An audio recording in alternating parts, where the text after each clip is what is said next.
Hello, everyone. I'm Amy Antonucci. I'm a New Hampshire Peace Action Board member, and I'm really glad to welcome you to New Hampshire Peace Action's Peace and Justice Conversation Series online. Tonight, October 21st, 2022, we're going to be talking with Peter Kellman about disconnecting work from war. A quick reminder on Zoom etiquette. We love when you keep your video on so we can see you, but we do ask you to have your audio muted and use the chat to ask questions for now.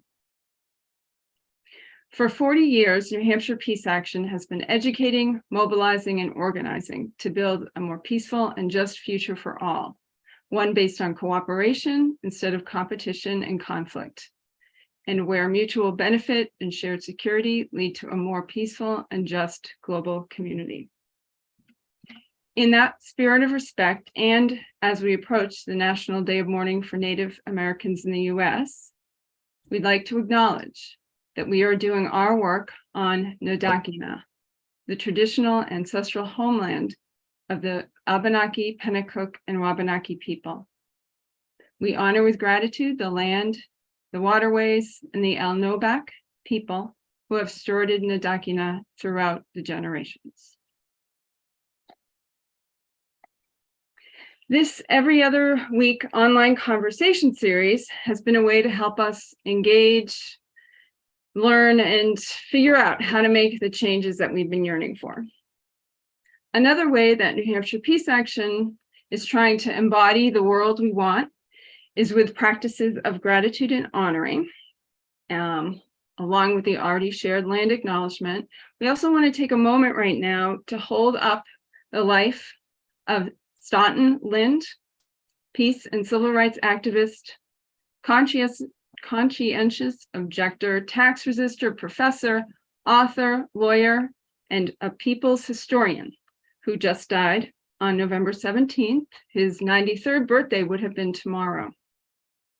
He served as director of the Freedom Schools in the 1964 Mississippi Summer Project, taught at Spelman College with Howard Zinn,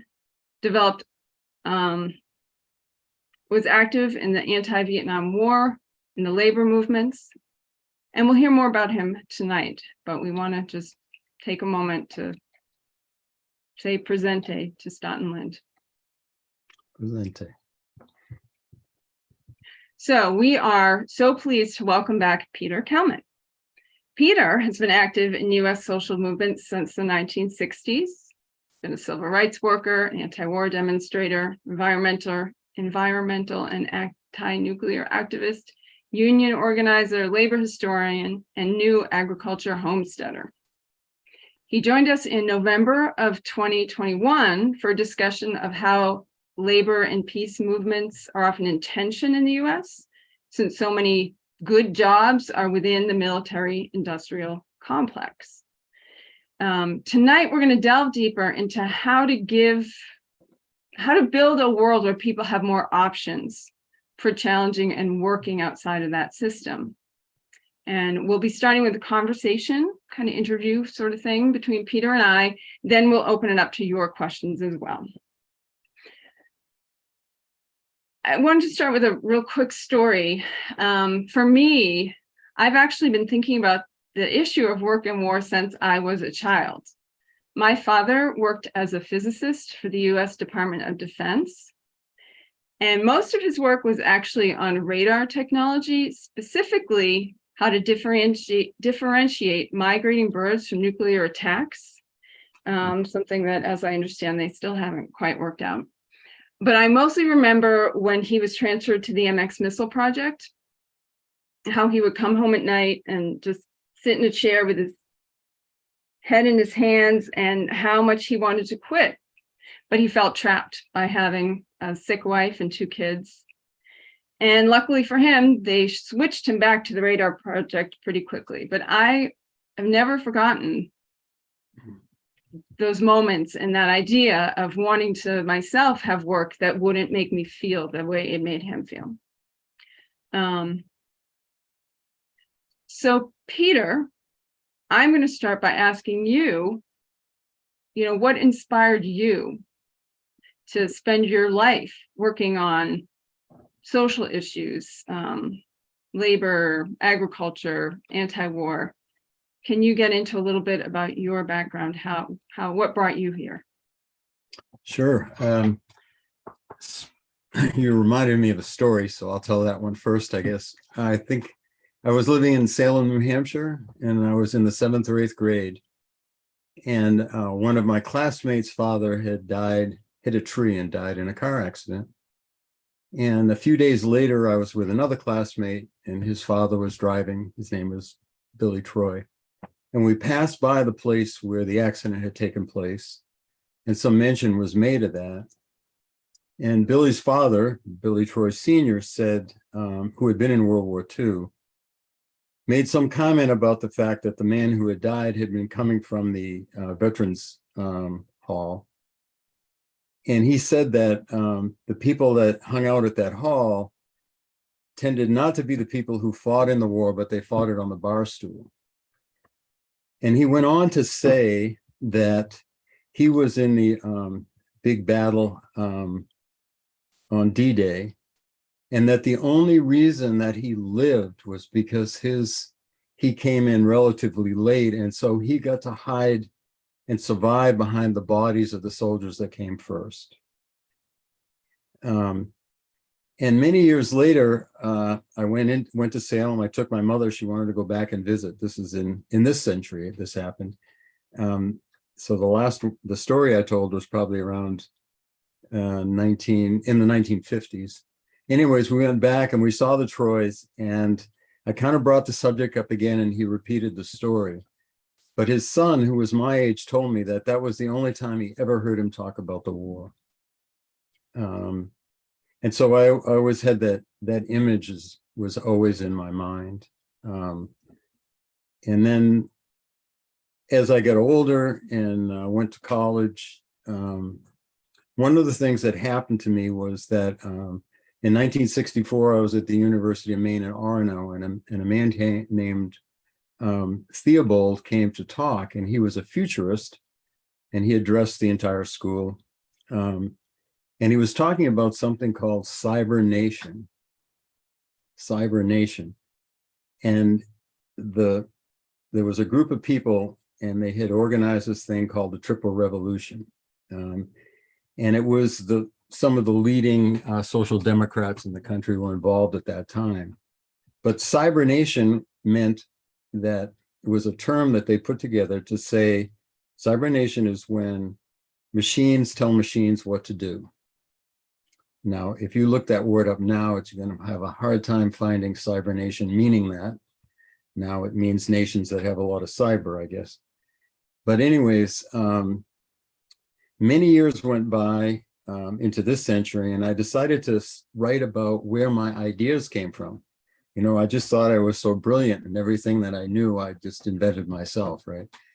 And so I remembered that, and I remembered the term Cyber Nation, and then I actually remembered his name, so I looked it up.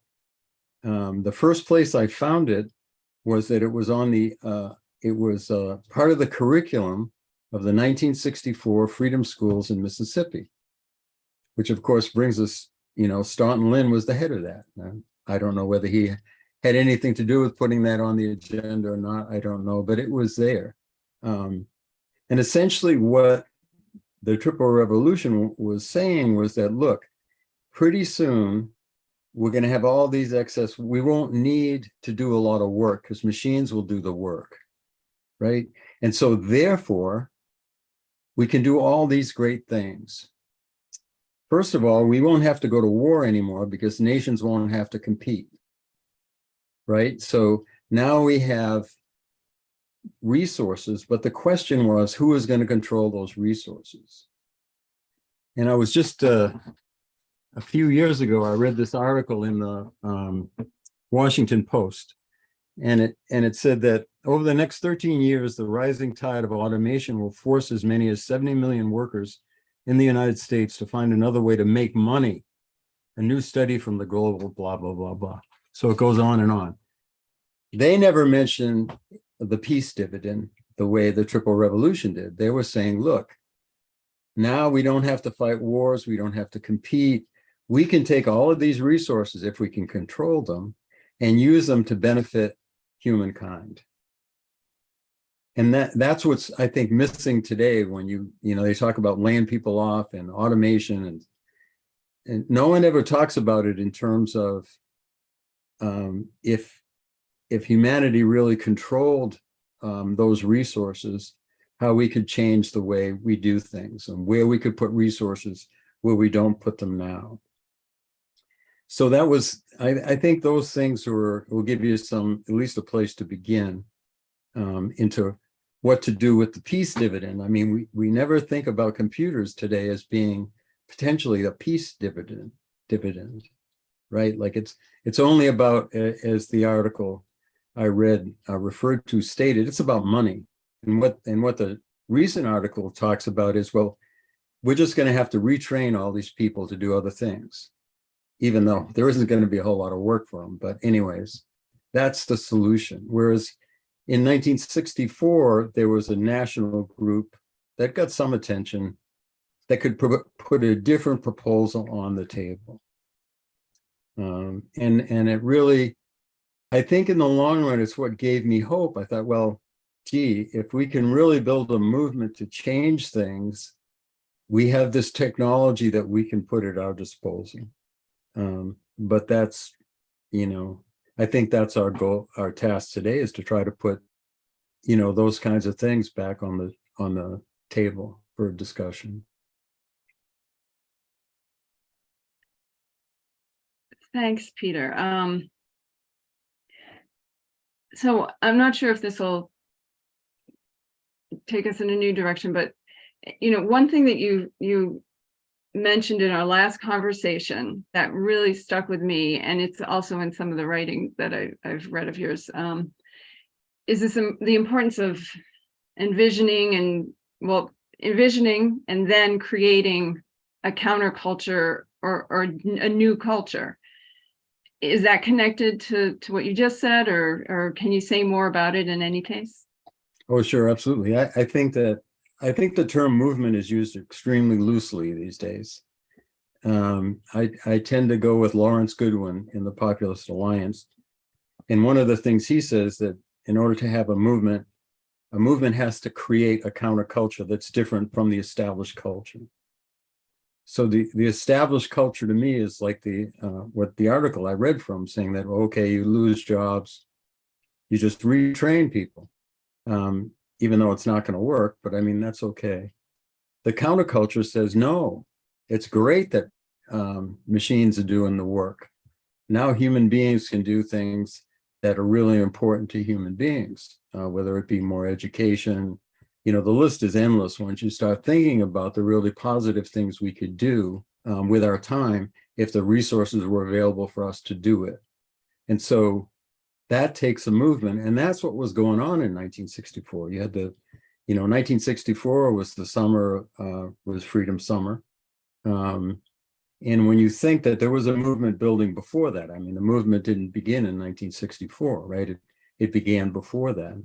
And the anti-war movement just continued going. The feminist movement continued. They all kind of flowed together, and they come from the same source. And that source is enough people get around in living rooms, one-on-one, two-on-two, small groups of people, and they start exploring what a new world could look like. That's the new vision. It's not about some smart person coming up with, I got the vision. If you're going to build a movement, it has to come from a lot of people.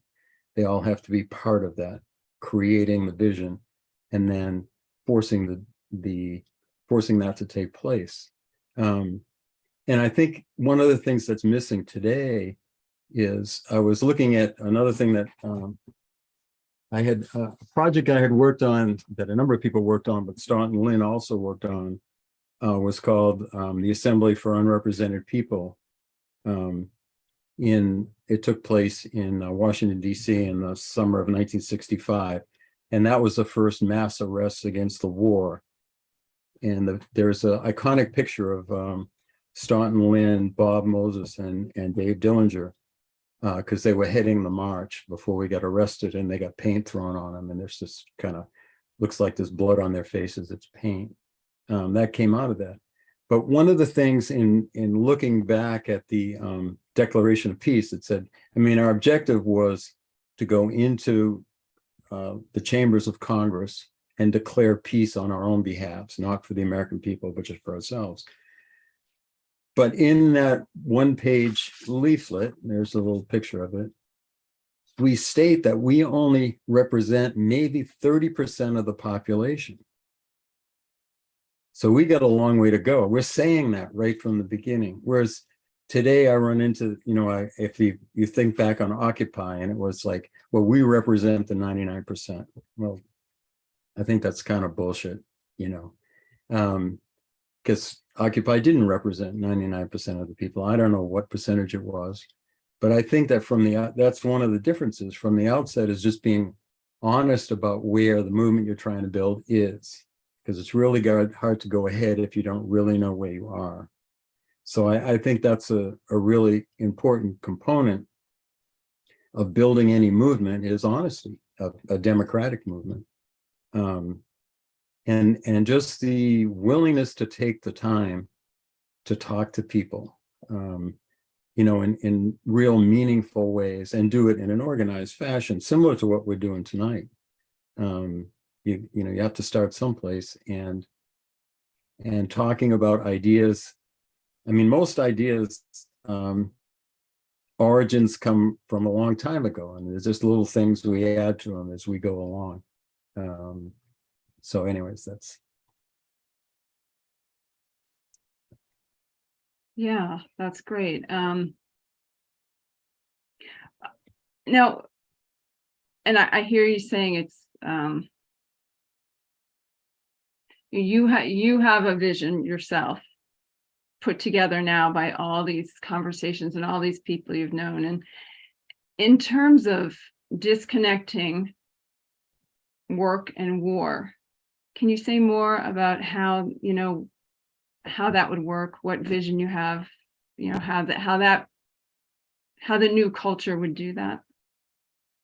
well, I think it's a lot about what was in the Triple Revolution. I mean, there's a lot of things in there that today I would certainly question when I go back and read it. I mean, one of their premises was that nuclear power, commercial nuclear power, would also help free us. We get all this free energy, which of course didn't quite work out that way. But I think, Amy, that it's not like I can just answer that question. The answer comes out of a movement, and that's what's hard about it. I could throw out some ideas what I think it would look like, but that's not going to do it. That's not what a movement is. A movement is a collective idea that people build together. And so, it's also one of the problems I think the peace movement has had, and being a labor active most of my life, I really see this clearly, is that I remember when people would go to Bath Iron Works or any kind of military establishment and ask people, don't work here anymore, right? That was the thing. And if everybody stops working at all these military establishments, that's the end of the military. But when it comes down to real life, not many people in this culture will give up their jobs in the hope that somebody else might come along with another job. And so, when we talk about these things, we say, okay, well, it really isn't any different than any place that's closed, except when a place closes, workers don't have any choice. They got to go find another job. They got to think about things. But when it comes to the issues of war and peace, it's very few people like your father almost did, that would actually say, okay, I'm not working on the war machine. Obviously, there are some people that do that. But it's a really hard thing for a lot of people to do. Where are they going to go? They're kind of being forced to do it anyways, because there's so many people being laid off because of cybernation these days. But there isn't a collective response, because we don't have a political party. We don't have a national organization that responds to these kinds of questions when they come up. There are very few politicians that would take on that issue and get reelected. But even if they knew they weren't going to get reelected, they tend not to take that on. And I think it's just one of the many scary things that are out there. Another example is a population. I remember I used to confront, I guess is the right word, politicians, and say, well, if we lived on an island, it's really clear to see how many people that island could support, right? They say, right. Well, how's the world any different? And then there's all kinds of glazed eyes and excuses, et cetera, et cetera. But that's the part of the same problem that we're facing, is that we live in a world now, in a civilization, which is built on expansion.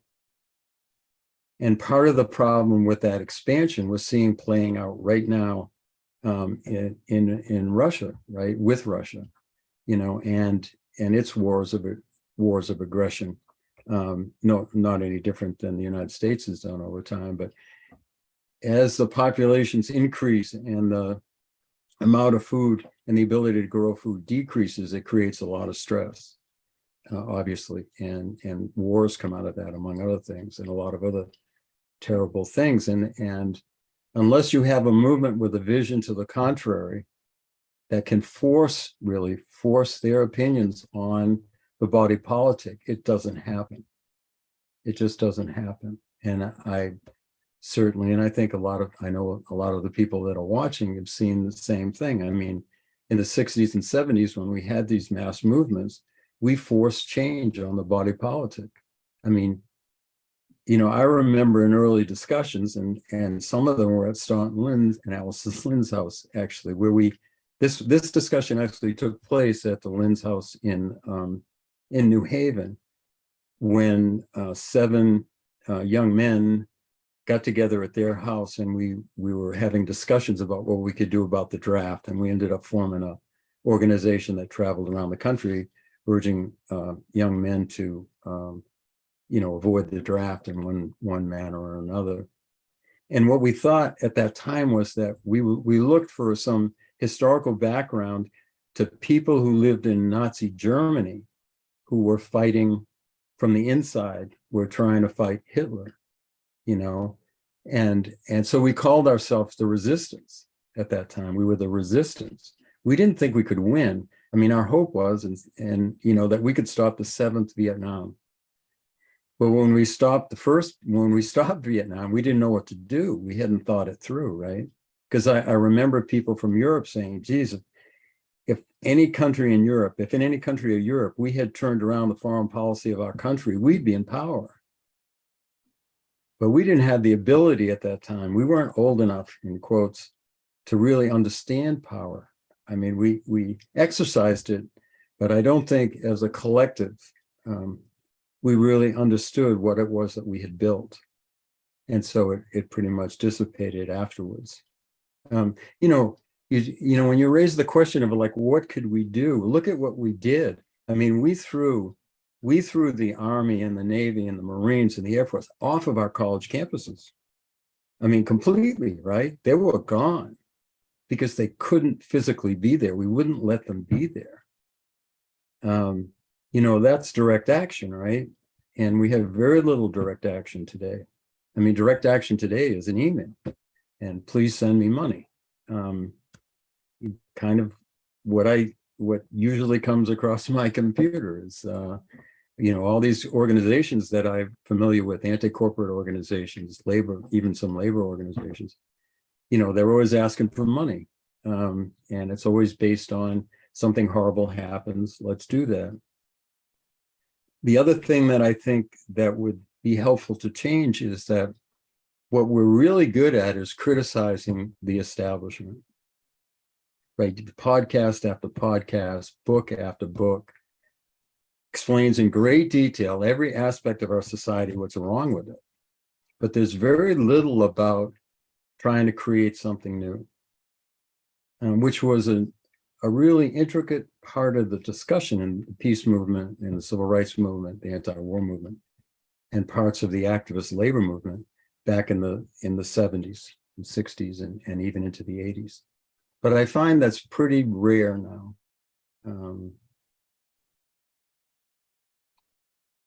I don't know if that's any help or not, but Yes. So that's an interesting point that this reminds me of Joanna Macy's work and how she feels we need to do three things. One is change people's consciousness, change our consciousness and our understandings. The other is stopping things that are bad. And then the third, just as important, is creating new structures. And it sounds like you're saying that that third one, we're not really stepping into that right now. If you look at both the early, the labor movement of the 1930s and the civil rights movement, or the freedom movement of the 1950s and 60s, basically, one of the things they both had in common was the discussions about what to do came out of the Highlander Folk School. Both the organizers of the CIO came out of Highlander. The citizenship schools, which were a fundamental part of the civil rights movement in the 1960s, came out of discussions at the Highlander Folk School. When you see pictures they used to have these things in the Deep South, there'd be these big billboards with Martin Luther King at a communist center, right? And there's a picture of Martin Luther King and different people that, Rosa Parks, I think, is sitting right next to him. That was the communist training camp, was the Highlander Folk Center, the Highlander Folk School. We don't have that today. I don't see that. I have friends, and I've certainly worked on trying to start stuff like that. We had a movement building committee in the main AFL-CIO. Some friends, Ed Bruno and others in the South, have set up a school to train workers in the South that work for, Amazon and you name it, that don't have unions, to try to organize. But those are they're very small. I mean, they're not, and I'm not sure. Don't think they're going to go very far. But I think without that notion of education where people are free to have a discussion, those spaces have to be created for a movement to be created. That's where movements in part come from.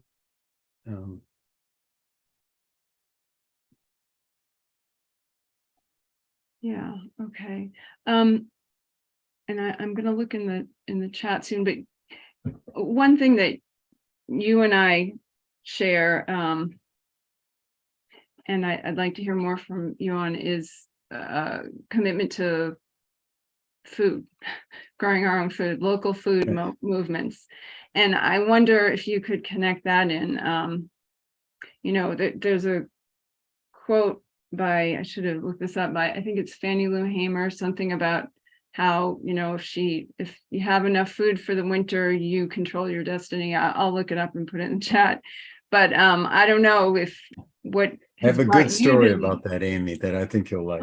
Okay, well then go ahead, take it away. So when we were living in Salem, New Hampshire in the 50s, my parents became friendly with an old couple that lived in Lawrence, Massachusetts. And they were old radicals, and they had been involved in the Bread and Roses strike. And what was that, Arnie? 1912 or 11, right around then. Anyways, and so I'm introduced to these old people, and they're living in some small housing project in like Methuen, I think it was. And the old guy says to me, he said, "So, do you know who Big Bill Hayward is?" And I said, I had no idea. I was a little kid. And he named me some other people that had been involved in that strike. And then I said, no. And so he told me, and he said, those people used to stay with us during that strike. And we lived in the country outside of Lawrence. And he said, do you know why they stayed with us? And I said, no, sir, I have no idea. He said, because we had food. We had food. So in other words, you have to have food, and radicals that are organizing need food. Human beings need food. We don't see it as a very important thing today. An old friend of mine who's passed on, Richard Grossman, used to say that people in this country aren't going to worry about food as long as they go in the supermarket and see 100 different kinds of cereal. They have no connection to food. Where Amy and myself, and I know others on this program too, we recognize the importance of food. No food, no life. And I think the question you're raising is, what's that relationship between that and larger mass movements? And I don't know the answer to that, Amy. All I know is that if we don't have food, we don't exist. And if we don't have food that's nutritious, we'll cease to exist pretty soon too. And those of us who for years have been trying to bring these issues ahead, we find a number of generations have come along where there are some people that are interested, young people that are interested in doing that. And I'm beginning to see that again today. There seems to be more interest in people saying, you know, the basis of life is food, and we need to grow it in a sustainable way, and it could be a good way to live, and an enjoyable way to live, and a healthy way to live. So, but how to go from there to a large mass movement that's going to take on the establishment, I don't know. But as my old friend said, they stayed with us because we had food, and that may come again. I don't know. I found the quote. When you've got 400 quarts of greens and gumbo soup for the winter, nobody can push you around or tell you what to say or do. Yeah. And can I quote you to you? Yeah, sure. It's the Mofga article I found, Maine Organic Farmers and Gardeners Association. This one really, I thought was important. You said, before the Civil War and the Industrial Revolution, the language relating to farmers was very positive. Then powers that wanted to shift the economy to industry began to use words like shit kickers as a deliberate move to get people off the farm and into the factories, to convince people that the greatest thing was industry, not farming and democracy. Do you want to expand on that at all? I think that's brilliant, Peter. Well, of course, I think it is too.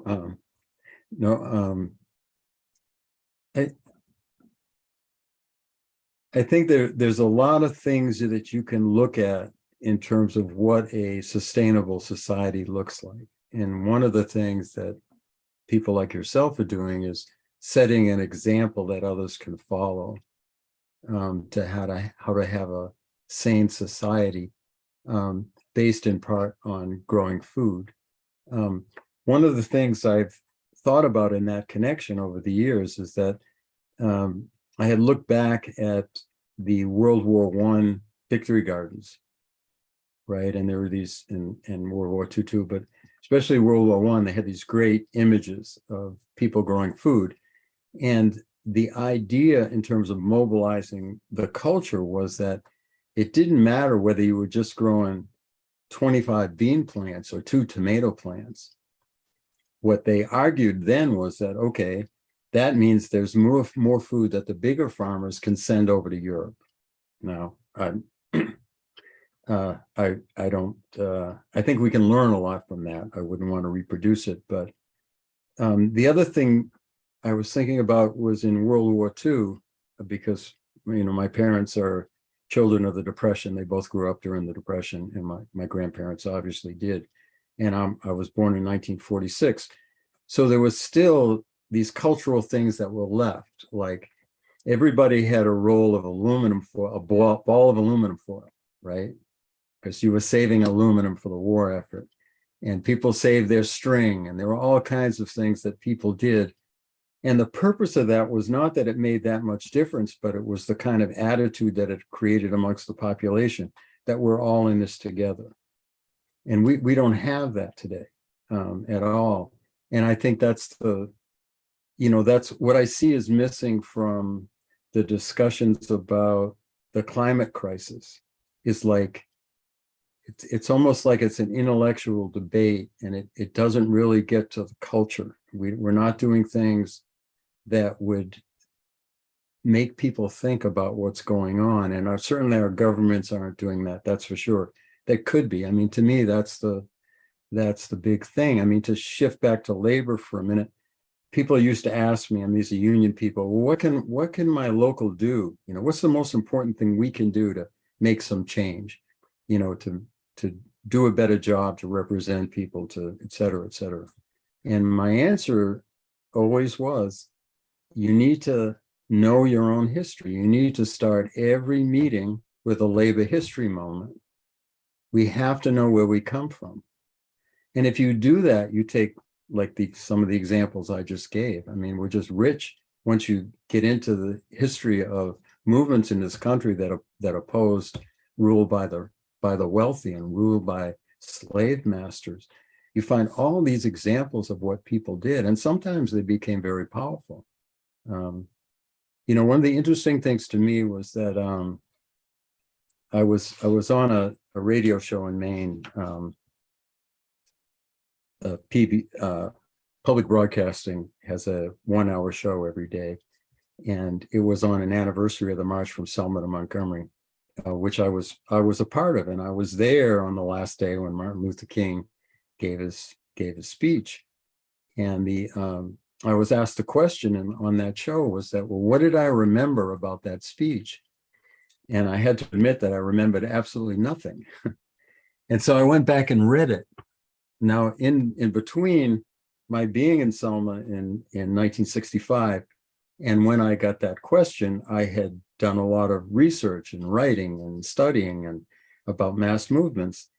And I was blown away by the fact that Martin Luther King talked about the populace, and how important they were to Reconstruction and to electing people, Black and white people, to state legislatures and governorships and Congress, you know, back after the Civil War. And the reason it blew me away was that here's Martin Luther King extolling the virtues of basically a racist organization. You had to be white to be a populist. Now, there were a lot of things that went on. There was also Black populists, and the populists were open to a lot of things, but what they were open to was coalitions with other working class people that they may not have agreed with on some issues, but they did on others. And when people look at today we hear sometimes about the numbers of Blacks that were elected after the Civil War in the South, right? Very rarely do they talk about the coalitions necessary to do that. The other thing they don't talk about is how those movements were defeated. And at one time I was doing a little work on lynchings. I was looking at, you know, the history of lynching in this country and the numbers of people and where they came from.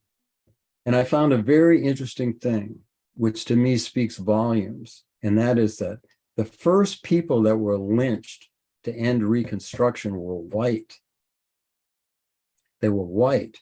They were the allies of the Blacks, were the first people lynched, because in order to break the power of Black and white workers and organizations together that were electing people to Congress and governorships and state legislatures, you had to break that coalition. The lynchings of the Blacks started after they drove the whites away from the Blacks with lynching, among other things, which should tell you how powerful that movement had to be. That was there were many things that pulled the troops out. You hear about that, all kinds of other things. You hear about the rise of the Klan, et cetera, et cetera. But the only place I've ever heard, I mean, here's Martin Luther King talking about what a great coalition that was with the populace in the speech he gave when the marchers got to Montgomery.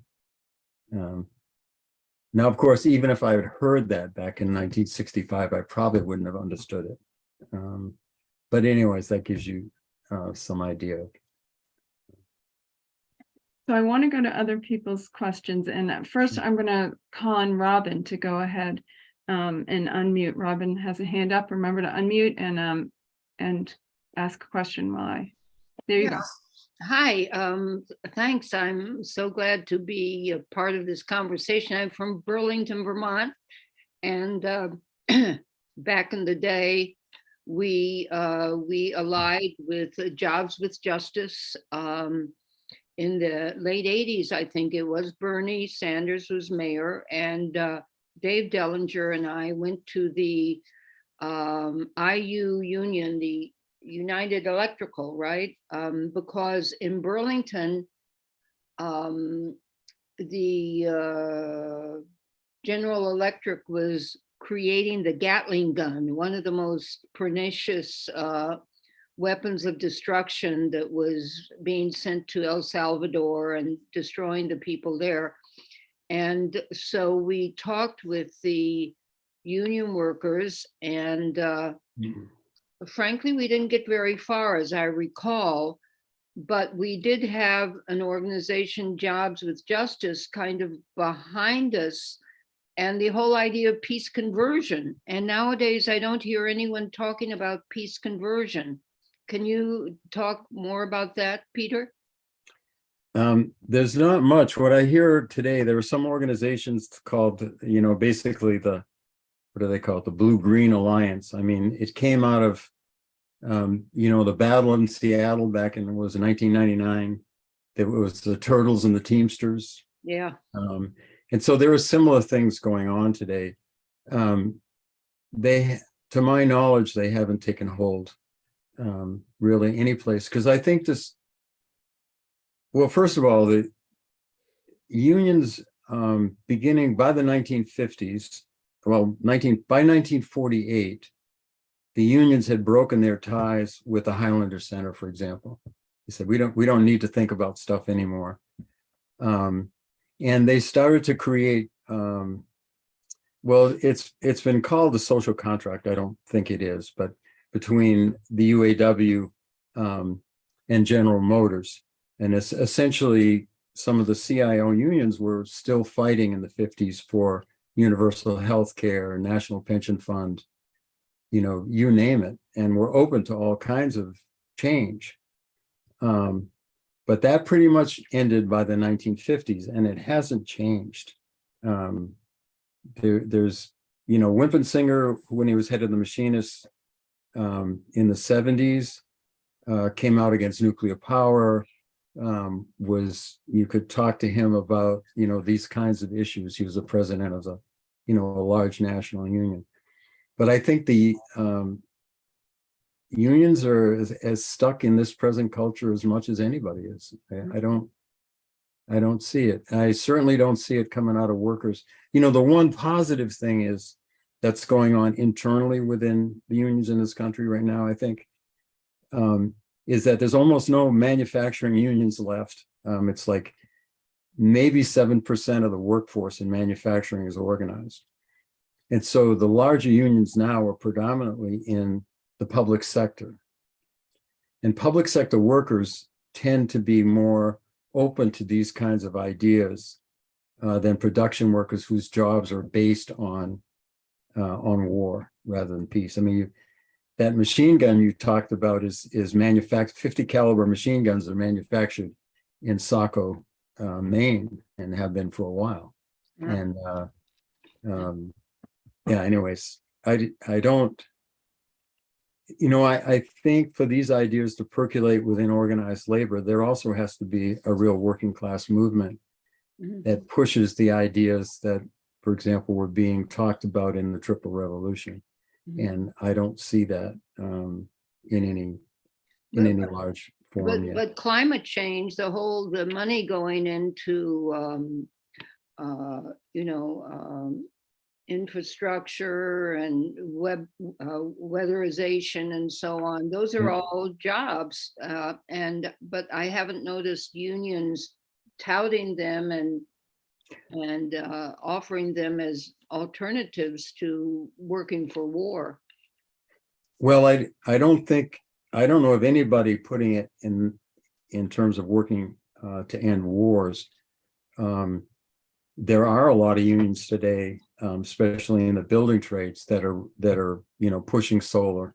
And there were some unions back in the day in the 70s that were against nuclear power for their own reasons predominantly. I mean, the mine workers were big against nuclear power because they didn't want to lose the coal jobs, and the sheet metal workers thought there was more work in conversion in the 70s and 80s than there was in nuclear power. So nationally, they were more inclined to be anti-nuke. But the problem is that there isn't, that basically the unions we have been called bread and butter unions. They're not unions with a vision of a better society. The good news is we have a history of unions being like that. We had the IWW, we had the Knights of Labor, And for a while, the CIO was open to a lot of these things, but those doors opened and closed, and they're not open right now. I mean, nobody's pushing them. I don't see them in any major fashion. There are small groups that are doing all these things, but I don't see any major push yet to really change it. So I guess what I'm saying is that it isn't just the capitalist establishment that would have to be overthrown. It's also the labor establishments have to be overthrown to be open to new ideas. It has to be forced on them. They're not going to come on their own. In a book I wrote about the unions in the paper mills, the history of it, I quote the song about the oysters. You know, they go for a walk with the walrus, the oysters, and how does that go? And then eventually, you know, it ends up. So the young oysters say, "Oh, this is great. The walruses have promised us everything," and then they wake up at some point and they're walking down the beach and all the oysters are gone. They've eaten every one of us. And I think that's pretty much I allude to organized labor as basically being oysters being eaten by the walrus because they don't have any vision. They can't see a clear way to go. I mean, remember in that story, there's the old oyster says, "No, this isn't a very good idea." You know, well, we don't have many old oysters around in organized labor that even were alive when these different ideas were really current and talked about. So I'm sorry, I don't have anything hopeful to say on the subject just yet, but who knows? Peter, I've got some other questions for you. John is asking, how do we get beyond the choir and pry open the tight grip which militarism has on American popular and work culture? That's an easy one. We have to go out and talk to people. There isn't any other way around it. A good example to me was when Occupy occupied a park in Portland, Maine. And I was active with the Labor Council then, and they asked me to go speak to people at Occupy. And people from Occupy came to our Labor Council. But when I was up in the park one day, I noticed that they didn't go out and talk to people. Like, you had to come into the park to talk to them. And I thought it was a little ironic that they were occupying a public space. But anyways, and I said to them, I said, you know, back in my day, and it's even true today in organizing unions, you have to go talk to people. You can't do it on a computer. You will not do it on email. I mean, the anti-war movement, like I quoted, we knew we were 30%, right? And those of you that were involved at the time can remember that's what we did. We went out and talked to people. We knocked on doors. We, formed groups in colleges. We went out and talked to people. And I think that's the biggest thing that's missing today is a movement amongst people that says the only way you develop trust, the only way you change and fight this establishment is talking to people and building from there and not being afraid to do that. And it sounds oversimplistic, but I think that's the biggest piece that's missing.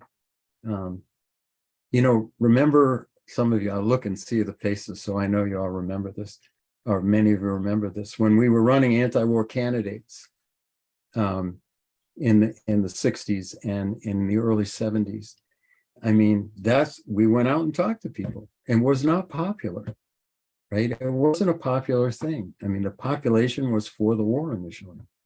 And it took millions of people or hundreds of thousands of people talking to hundreds of thousands and millions of people, and the body bags coming home. I mean, things come together. But you can't do it unless you're committed to talking to people one-on-one. That's how movements are built. So this next question connects with that. Arnie and Judy are asking, where do you see the kernels of movements that are resisting and creating the alternatives? Where are the kernels of a radical counterculture? I could ask them the same question, I guess. What do you guys see? I know yours is probably as much in touch with that as I am. I see it coming. I mean, it's like every generation, every 10 years or 5 years or something, something comes up and then it gets destroyed. And there's any number of reasons why it gets destroyed, but it also, there are any number of reasons about what makes movements that succeeded in the past able to overcome those things. And I think we just have to look at that. And I see a little bit of that going on, Arnie and Judy, today. I see it within certain groups within organized labor that are challenging and questioning and trying to do new forms of organizing. I see it sometimes on college campuses. I don't speak a lot on college campuses anymore, but when I did up until recently, I could see people changing in how they think. I can give you one example. I don't know where it's, what it means, but there's been one class, a labor history class, that I've been talking to at the University of Southern Maine since sometime in the mid-'80s. And every year I'm invited back to talk. Michael Hillard's economics class, he also taught a labor history class. And for a long time, students would ask me, they would say, well, don't you think it's going to be easy to organize with all this new electronic stuff we have, with email and twits and whatever else they do? And I would always give the same answer I just gave. I said, no, I mean, it doesn't work like that. You actually have to talk to people. And probably about 5 or 6 years ago. Now, this is a class of, it's a night class. It's all working people that go to this school and that are in this class. So they're in their 20s and 30s and 40s. They all have jobs. And so you're not talking to kind of these virgin college students that got out of high school and went into college. I mean, these people have some relationship to real life. And at this one meeting, at this one class, I was asked the same question. And there's like 40 people in the class. And I gave my usual answer. And I was totally surprised by the change, that there was agreement. Now, they admitted that they probably couldn't break the habit of those little screens they have in front of them, but they recognized that it wasn't a help at all, that you cannot build real relationships on those little screens. And to me, that was a hopeful sign. I don't know how deep that is in the culture now amongst young people, but that was one thing that gave me a little hope. I thought, wow, that things are coming to a head in a way. People are beginning to realize the dangers of the direction the society is going in, and the techniques that they use to control us. And Arnie and Judy, when you get back from Mexico in the spring, you'll come over to the house and we'll see if there's anything new that's happened.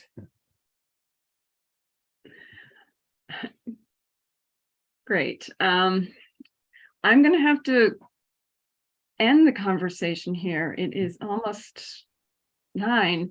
That said, Will might leave this open after the recording is done if people want to hang out for a few more minutes and get a few more questions in. But I need to do my job here and give you some information before that. So we want you to check out what other programs are planning at nhpeaceaction.org/events. We also have our info on Facebook. Here are a few things to look forward to. Monday, December 5th from 7 to 8, you can join us on Zoom for a discussion of the dignity model created by Donna Hicks. She's a conflict resolution researcher, professor, international advisor. That won't be recorded because it won't have a speaker, we'll have a discussion. So show up here on Zoom for that. Monday, December 19th, 7 to 8 on Zoom. We're going to look at housing justice in New Hampshire with Brandon LeMay from Rights and Democracy. And on Monday, June 2nd, 7 to 8 on Zoom, we're going to bring you a New Hampshire Peace Action update with our director, Will Hopkins, to kick off the series for 2023. Note that this series is free and open to everyone. However, we really appreciate any financial support you can give us so we can keep it going. You can donate at nhpsection.org/donate. So I want you to first here or next join me with a visible thank you to Peter Kellman for sharing his experiences and wisdom with us tonight. Thank you. And then to close, I thought I would share this passage from the Zinn Education Project, Remembrance of Stanton Lloyd. This is what it said. Lind, sorry, I said Lloyd, I meant Lind. In a memorial tribute to Howard Zinn, Lind said, "When a comrade dies in the struggle for nonviolent revolution, we try to pick up his dreams." And the Education Project writer said, "May we all do that now. Pick up Lind's dreams and principled grassroots approach to making those dreams a reality." And let's do that with his dreams and with the dreams of Peter and many of us here. And thanks so much for being a part of the conversation.